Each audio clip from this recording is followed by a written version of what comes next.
Hello, and welcome to The Wave from Ocean Reef, a podcast about the flow of life today and how you and I might ride with or swim against it. I'm Dan Meyer, Chaplain-in-Residence at the beautiful Ocean Reef community in Key Largo, Florida. For many years, I led one of the largest churches in America, hosted an Emmy Award-winning television news magazine, and moderated a forum for business and professional leaders. Along the way, I had the chance to work on a farm, in a maximum security prison, on an offshore oil rig, and in the world corporate headquarters of IBM.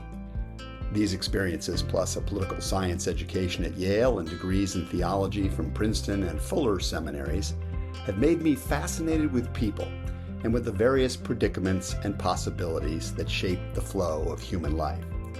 I hope you'll find this podcast sparks your own thinking about that. So here's the wave for today. The story is told of a matrimonial lawyer who once asked a new client why she was seeking a divorce. "Do you have a grudge?" the attorney inquired. Oh no, she said. We have a carport." "I'm sorry," said the lawyer. I'm trying to understand why you want to end this marriage. Do you have grounds?" "Oh, yes," she said. "We have an acre and a half."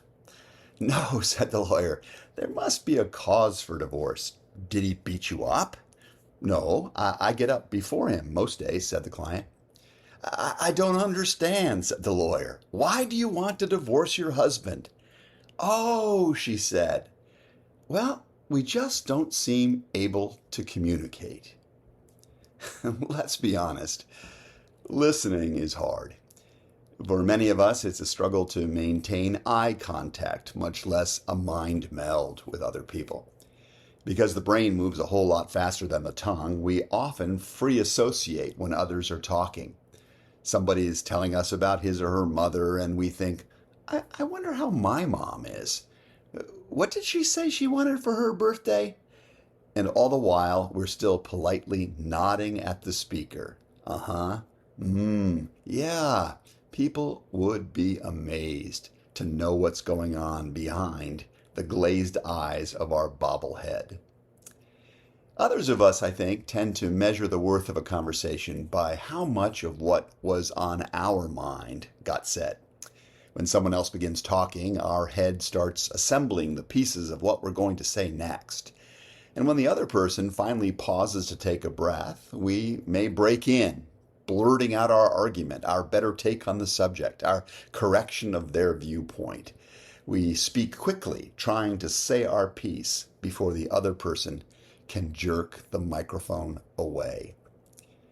For all of the reasons described here, we tend to tune in and out of the listening process. We take in pieces of what others are saying because we do want to appear like we're being attentive. But our main intent is often to use that piece of information as a leaping off point for that prize insight, that personal story, that opinion or argument to which we feel they should be all ears. You can go to parties or gatherings of kids these days where it feels like almost everybody in the room is springboarding from one urgent monologue to the next, desperately trying to tell people about my life. Alongside of this bobblehead listening pattern, or the tendency to listen with a jerky microphone or springboard, the older and more experienced we get, the easier it is to become like a partisan at a Senate confirmation hearing. We read a few physical or verbal cues, and we reckon we've already got the full brief on the person who's talking. We gather that we know what their position or perspective or pattern is sure to be. We might ask apparently curious questions or appear to listen attentively, but we're mainly seizing data points that square with our suspicions or validate our assumptions and confirm our current viewpoint. Unconsciously, we're gaveling much of the fresh data that might have been there to hear. I'm not throwing stones when I characterize these ways of listening today. I know that I engage in all of these partial listening practices myself. From the television news panels and the political debates to the hallways of our cocktail parties, homes, and workplaces, these practices I'm describing have become normative and largely accepted in our society. I think we listen like this in part because we've often not been heard by others ourselves. But God designed our bodies in a way that is possibly instructive. He placed the ears higher on the head than the mouth. He set them in a 2-to-1 ratio. Maybe the message is that we're meant to be twice the listener, that we are the talker. The story is told of a common man whose funeral was attended by a surprisingly large throng of people. The mystery of why so many people from so many places felt a compelling connection to this person was explained somewhat by the inscription on his tombstone. It read as follows: "His thoughts were slow, his words were few, and never formed to glisten. But he was a joy to all his friends. You should have heard him. Listen." My question today is, what will people say about you and me when at long last we are truly quiet?